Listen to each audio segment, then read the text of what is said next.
নমস্কার, খবর শুনছেন এম টুডে নিউজ চ্যানেল থেকে। জানাবো আজকের বিশেষ খবর। বাছাই করা খবরগুলো পেতে চ্যানেলটিতে সাবস্ক্রাইব করে পাশে থাকা বেল আইকনটি অল করে রাখুন। শুরুতে হেডলাইন্স। দিনপুর ২ নম্বর। সিলদায় ঝাড়গ্রাম জেলার ৭ম বইমেলার দ্বিতীয় দিন আয়োজিত হলো একাধিক সাংস্কৃতিক অনুষ্ঠান। সাঁকরাইল ঝাড়গ্রাম জেলার সিপিআইএম পার্টির তৃতীয় সম্মেলনকে সামনে রেখে বাগমারীতে আয়োজিত গণ অর্থ সংগ্রহ কর্মসূচি। গোপীবল্লভপুর ১ নম্বর। প্রকাশ্য জায়গায় মদ্যপান করার অপরাধে অভিযান চালিয়ে ছাতিনাশোল এলাকা থেকে দুজনকে আটক করল গোপীবল্লভপুর থানার পুলিশ। নয়াগ্রাম খড়িকা মাথানিতে আয়োজিত হল নবজোয়ার কাপ ফুটবল টুর্নামেন্টের প্রস্তুতি বৈঠক। উপস্থিত ব্লক তৃণমূলের সভাপতি। ঝাড়গ্রাম শহরে বর্ণাঢ্য পদযাত্রার মাধ্যমে সূচনা হলো ঝাড়গ্রামের ওয়েস্ট এন্ড হাই স্কুলের ২৫তম বর্ষের বার্ষিক অনুষ্ঠান। বিনপুর ২ নম্বর। এড়গোদা অঞ্চল তৃণমূল কংগ্রেসের উদ্যোগে রঘুনাথপুরে হলো বস্ত্র বিতরণ কর্মসূচি। জামবনি বাড়ল তাপমাত্রা। জামবনি ব্লকে প্রায় ৫ ডিগ্রি বাড়ল তাপমাত্রা। বুধবার রাতে তাপমাত্রা ছিল ১৯ ডিগ্রি। ব্রেকিং মুম্বাইয়ে বড় দুর্ঘটনায় ১৩ জনের মৃত্যু। হেলিকপ্টার ও ক্র্যাফট উদ্ধার করল ১০১ জনকে। ঝাড়গ্রাম শহরে ঝাড়গ্রাম রুরাল হাটের উদ্বোধন করলেন ঝাড়গ্রামের জেলাশাসক মন্ত্রী ও জেলা পরিষদের সভাধিপতি। ঝাড়গ্রাম ঘিতখাম গ্রামে ছাগলের জন্য জঙ্গলে পাতা সংগ্রহ করতে গিয়ে বিষধর সাপের ছোবলে মৃত্যু হলো এক ব্যক্তির। West Bengal weather. হঠাৎ গায়েব ঠান্ডার দাপট। বঙ্গোপসাগরে নিম্নচাপ, কাল থেকেই বৃষ্টি কোন কোন জেলায়। জানতে ভিডিওটি শেষ পর্যন্ত দেখুন। নৈরাজ্যের বাংলাদেশে দুই মাওলানার অনুগামীদের মধ্যে সংঘর্ষ। মৃত ৩, তুমুল মারামারিতে জখম শতাধিক। যে কোনো দিন বাংলাদেশ মুর্শিদাবাদ দাবি করতে পারে, মারাত্মক আশঙ্কা অধীরের। মধ্যশিক্ষা পর্ষদেও গ্রীষ্মের ছুটি ১১ দিন। অক্সিজেনের পাইপ চুরি মধ্যপ্রদেশে। মার্কিন মুলুকে ০.২৫% সুদের হার কমালো ফেডারেল রিজার্ভ। স্টক মার্কেটে বিনিয়োগ করে বিরাট লাভে টোপ। ৪৬ লক্ষ টাকার ৯/৬ বারাসত থেকে প্রতারককে গ্রেপ্তার করল পুলিশ। রেড জোনে শেয়ারবাজার ২৬০ পয়েন্ট নিচে নিফটি 50। উত্তরপ্রদেশে হাড় কাঁপানো ঠান্ডা। গাজিয়াবাদ আলিগড়ে তাপমাত্রা নামল ৮ ডিগ্রিতে। কংগ্রেসই নাকি আম্বেদকরের অপমান করছে, আজব দাবি তুলে সংসদের বাইরে বিক্ষোভ বিজেপির। শীতের সকালে বর্ধমানের কালনা সুলতানপুর অঞ্চলে হাটে ও পাড়ায় পাড়ায় ঘুরে জনসংযোগ করছেন মন্ত্রী স্বপন দেবনাথ। এখনও আইপিএল খেলে যাব, আন্তর্জাতিক ক্রিকেট থেকে অবসরের পর জানালেন আশ্বিন। আন্তর্জাতিক ক্রিকেট থেকে অবসরের পর চেন্নাইতে নিজের বাড়ি পৌঁছতেই আশ্বিনকে উষ্ণ অভ্যর্থনা। কুপুত্র নিজের মাকে খুনের অভিযোগে ব্রিটেনে যাবজ্জীবন কারাদণ্ডের সাজা ভারতীয় বংশোদ্ভূতের। আম্বেদকর ইস্যুতে আজ ফের উত্তাল হতে পারে সংসদ, পৌঁছলেন রাহুল গান্ধী। জম্মু ও কাশ্মীরের কুলগামে জঙ্গিদের বিরুদ্ধে নিরাপত্তা বাহিনীর এনকাউন্টার, খতম ৫ জঙ্গি। ফের কলকাতায় ভুয়ো চিকিৎসকের খোঁজ। আম্বেদকর ইস্যুতে অমিত শাহের পদত্যাগের দাবিতে সংসদ চত্বরে বাবা সাহেব আম্বেদকরের মূর্তির সামনে বিক্ষোভ ইন্ডিয়ার সাংসদের। মইপিটে বাঘের আতঙ্ক থেকে সাময়িক স্বস্তি। আপনারা এতক্ষণ শুনলেন আজকের শিরোনাম, আসবো বিস্তারিত খবরে। অবশেষে বাঘ জঙ্গলে ফিরে যাওয়ার স্বস্তি পেল মইপিটের মধ্যে গুড়গুড়িয়া গ্রামে। বৃহস্পতিবার সকাল থেকে বন দপ্তরের লোকজন ফের জঙ্গলে নেমে বাঘের পায়ের ছাপ মিলিয়ে পর্যবেক্ষণ শুরু করে তারা বুঝতে পারেন বাঘ মাকড়ি নদী পার হয়ে আজমলমারি জঙ্গলে চলে গিয়েছে। এই খবর গ্রামে আসতেই স্বস্তি পায় গ্রামের লোকজন। তবে বারে বারে মইপিটের বিভিন্ন গ্রামে বাঘের আনাগোনা দেখা দেওয়ায় গ্রামের মানুষজন আতঙ্কে রয়েছেন। অনেকেই বলেন জাল ছেঁড়া থাকার সুযোগ নিয়ে বাঘ বেরোচ্ছে। যদিও বন দপ্তরের লোকজন বলেন খাঁড়ি ঘেরা নেই, সেই সুযোগে খাঁড়ি পথ ধরে বাঘ নদীর দিকে চলে আসছে, তারপরে পার হয়ে লোকালয়ে ঢুকে পড়েছে। ফের কলকাতায় ভুয়ো চিকিৎসকের খোঁজ। শহর কলকাতায় ফের ভুয়ো চিকিৎসকের খোঁজ। কাশীপুর এলাকা থেকে ধৃত সুনীল সাউ। গতকাল কাশীপুর থানা থেকে তাকে গ্রেপ্তার করেছে কাশীপুর থানা। পুষ্পা টু ছবির প্রিমিয়ারে গুরুতর জখম নাবালকের অবস্থার অবনতি। হায়দ্রাবাদে পুষ্পা টু ছবির প্রিমিয়ারে গুরুতর জখম নাবালকের অবস্থার অবনতি। মঙ্গলবার তাকে ভেন্টিলেশনে দেওয়া হয়েছে, হাসপাতাল সূত্রে খবর। গত কয়েকদিন তার অবস্থার কোনো উন্নতি হয়নি। স্বাভাবিকভাবে নিঃশ্বাস প্রশ্বাস নিতে না পারার কারণে নাবালকটির ব্রেন ডেথ হয়েছে। বর্তমানে তার অবস্থা অতি সংকটজনক। চিকিৎসকরা জানিয়েছেন, গত ৪ই ডিসেম্বর যখন তাকে হাসপাতালে ভর্তি করানো হয়েছিল, তখন তার রক্তে অক্সিজেনের পরিমাণ অত্যন্ত কম ছিল।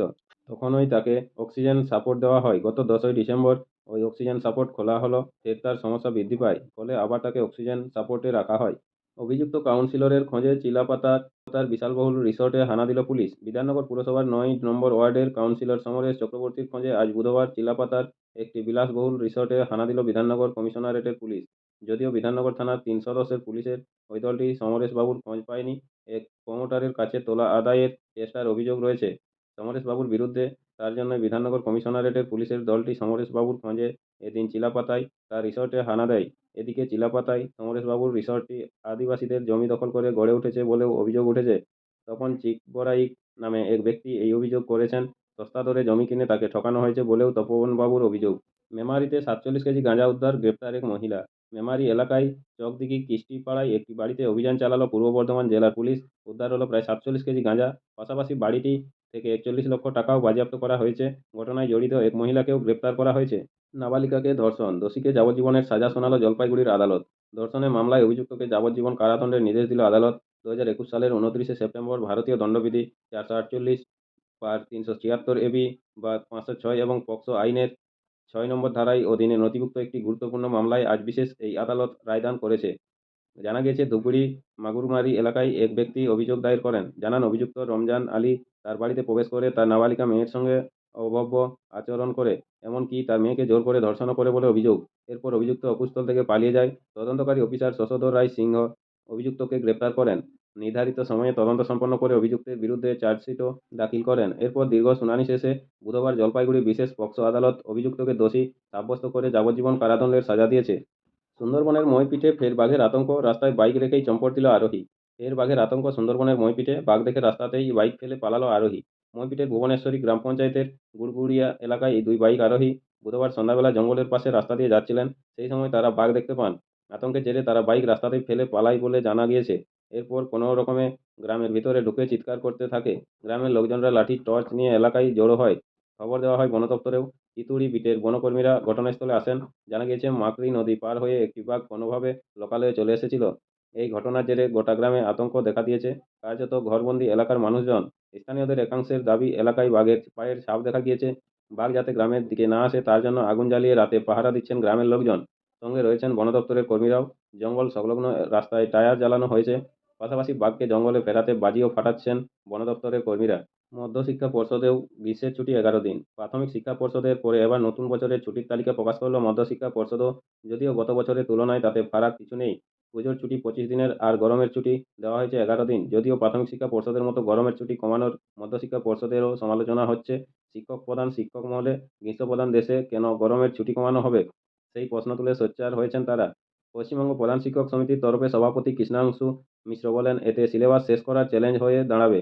কারণ প্রতি বছরই তাপপ্রবাহের জন্য বাড়তি ছুটি ঘোষণা হয়। 2025 সাল উষ্ণায়ন বছর হওয়ার পূর্ব ঘোষণা রয়েছে। তাই এই ছুটি অবশ্যম্ভাবী। তবে আগে থেকে পরিকল্পনা না থাকায় তাতে সমস্যা হয়। অন্যদিকে স্কুলে পালনীয় অনুষ্ঠানের দিনগুলিকে ছুটির তালিকা থেকে বাদ দেওয়ার জন্য অথবা পুরোপুরি ছুটি ঘোষণার দাবিতেও সোচ্চার ছিল শিক্ষক সংগঠনগুলি। সেই দাবি পূরণ না হওয়ায় তারা অসন্তুষ্ট। একই সঙ্গে প্রাথমিক, মাধ্যমিক এবং মাদ্রাসা শিক্ষা পর্ষদ আলাদা আলাদা সময়ে গরমের ছুটি ঘোষণা করায় শিক্ষকরা প্রশ্ন তুলেছেন।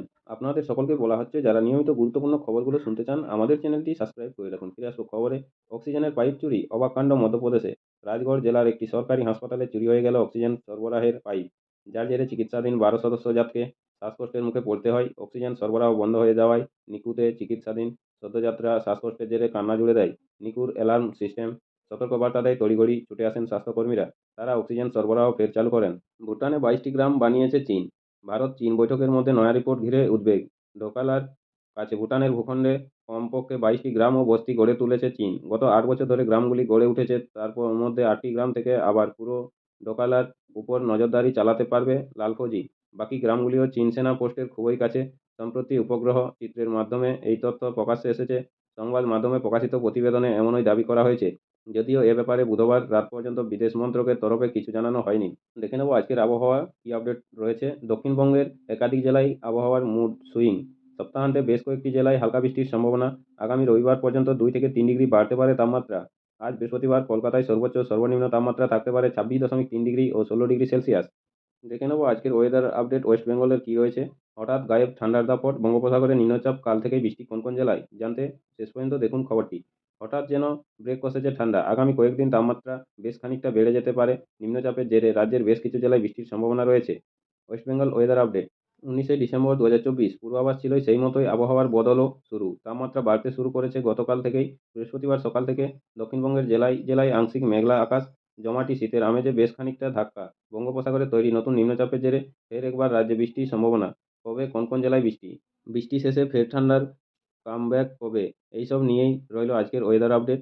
দক্ষিণবঙ্গের আবহাওয়ার খবর।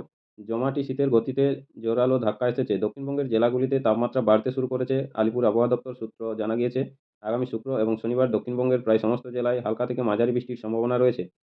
কলকাতা, হাওড়া, দক্ষিণ চব্বিশ পরগনা, উত্তর চব্বিশ পরগনা, হুগলি, পূর্ব মেদিনীপুর, পশ্চিম মেদিনীপুর, ঝাড়গ্রাম, পুরুলিয়া, বাঁকুড়া, পূর্ব বর্ধমান, পশ্চিম বর্ধমান, বীরভূম, মুর্শিদাবাদ, নদিয়ায় হালকা থেকে মাঝারি বৃষ্টিপাত হবে।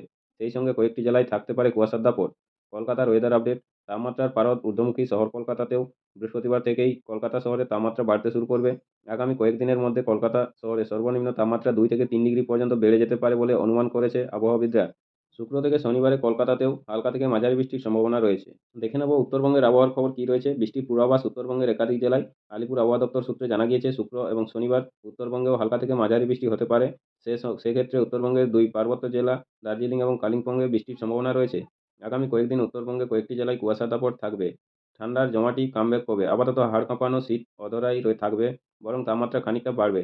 বেশ কিছু জেলায় আগামী কয়েকদিনে 4 ডিগ্রি পর্যন্ত বেড়ে যেতে পারে তাপমাত্রা। কবে থেকে ঠান্ডার জোরালো কামব্যাক সে ব্যাপারে নতুন করে এখনো কোনো তথ্য দিতে পারেনি আবহাওয়া দপ্তর। আবহাওয়ার খবরটি আজকের এই পর্যন্তই। পরের আবহাওয়ার খবরটি পেতে আমাদের চ্যানেলটি সাবস্ক্রাইব করে পাশে থাকা বেল আইকনটি অল করে রাখুন। তাতে আপডেটের খবরটি আপনার ফোনের মাধ্যমে আপনি পেয়ে যাবেন। নমস্কার, সবাই ভালো থাকুন, সুস্থ থাকুন। দেখা হচ্ছে পরের আপডেট খবরে। ধন্যবাদ।